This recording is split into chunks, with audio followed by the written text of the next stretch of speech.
ကကလေးများ verb ing ကိုကလေးများဆွေးနွေးပြီးတဲ့အခါမှာနောက်ထပ် verb ing ကိုဆရာတို့တရားစကားနဲ့ဆိုရင်ဘာခေါ်မလဲ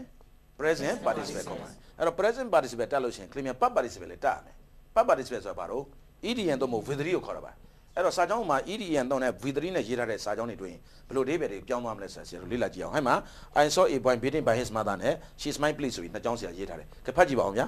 I saw a boy beaten by his mother. She's my please. ဟုတ်ပြီ I saw a boy beaten by his mother ဟာဒီ beating ဒီရှေ့က noun ကိုထူမပြူလားဗျာ noun ကိုထူပြတော့ adjective ဖြစ်မသွားဘူးလားဘာနဲ့ကောက်မလဲတောင်းနဲ့ကောက်မယ်အဲ့တော့ဆိုကလေးမြတ်ကောက်ကြည့်ပါသူ့အမေရက်လွတ်လိုက်တော့ကလေးကိုကျမတွေ့လိုက်တယ်ဆရာရဲ့သူ့အမေရက်လွတ်လိုက်တော့အဲ့နေရာမှာ beating ကိုဆရာတို့ EN ကိုဘာနဲ့ကောက်တာလဲဒေါ်နဲ့ကောက်တယ်အဲ့တော့ဒီမှာ I saw a boy reading တော့ကလေးမြတ်ဘာနဲ့ကောက်လဲ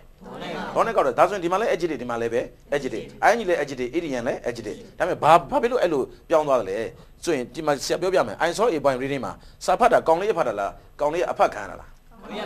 ဒီကောင်ကလေးကဖတ်တာအဲ့တော့ဖတ်တာဆိုလို့ရှိရင် तू active boy လား passive boy လား active boy ဆိုရင် IN နဲ့ရေးပါအောက်ကကလေးကကောင်ဒီကလေးလေးကအရိုက်ခံတာလား तू ကရိုက်တာလား तू ကရိုက်ခံတာလား तू ကရိုက်ခံတာဖြစ်တဲ့အတွက် active boy လား passive boy လား passive boy ဆိုရင် EDN နဲ့ရေးပါအဲ့ voice နှစ်ခုกว่าတယ် active boy ဆိုရင် IN နဲ့ရေးမယ် passive voice ဆို EDN နဲ့ရေးမယ်အလုပ်ကတော့ adjective ဖြစ်တဲ့အတွက်ဘာနဲ့ကောက်ဒေါ်နဲ့ကောက်ကြဒါဆိုရင်ကလေးများဆရာဒေါ်ဆိုတာကျွန်တော်လိုက်တော့နေတာဘာကြောင့်ဒေါ်ရလဲဆိုတာမသိဘူးဆရာရဲ့ဆိုရင်ဆရာရှင်းပြပါမယ်ဟဲ့ဒီထဲမှာအလဲမှာဆရာဘာမြုပ်ထားလဲဆိုရင် who was ကိုမြုပ်ထားပေးပါတယ် who wasအဲ့တော့ who was ကလေးဆရာတို့ထက်ဆိုကြည့်မယ်ဆိုရင် I saw a boy who was reading I saw a boy who was beaten by his mother တစ်ခေါက်ပြန်ရွတ်ကြည့်ပါ I saw a boy who was reading. I saw a boy who was beaten by his mother. ဟုတ်ပြီအဲ့တော့ who ကလောတွေ့လိုက်တာကလေးများ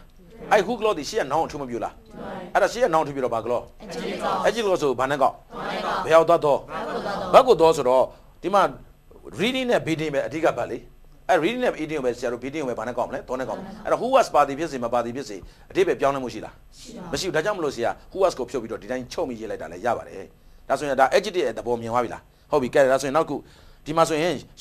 I saw a boy beating မှာဘာနဲ့ကောက်တာလဲဒေါ်နဲ့ကောက်တယ်ဘာကြောင့်လဲရှေ့က noun ထူပြီးတော့ adjective ကနောက်တစ်ခု she's my please ပြုံးတာဘလို့လဲဒီ claim မလေးပဲ please သဘောကြတာဘလို့လဲ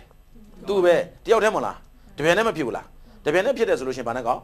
လင်းနဲ့ကောက်ဆိုသဘောကြလျက်သူပြုံးတယ်အဲ့တော့သဘောကြလျက်ဆိုတာလျက်ဆိုတာအမူအရာမင်းသားမဟုတ်လားမင်းသားဆိုတဲ့ add မဟုတ်လားကွာကဲဒါဆိုရင် EDN တွေအဓိပ္ပာယ်မနှစ်ခုရှိလဲနှစ်ခုရှိတယ်ဘာလဲဒေါ်ရဲ့လျက်ကဲဒေါ်ဘာကြောင့်ကောက်တာလဲ adjective ဖြစ်သွားလို့အဲ့တော့ adjective မှာဘယ်လိုသိလဲ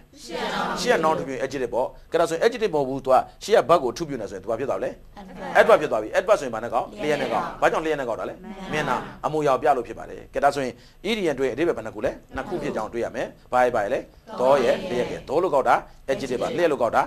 adverb ပါဒါဆိုရင်ဆရာ participle ကို participle ဆွေးနွေးတာပြီးဆုံးပါပြီ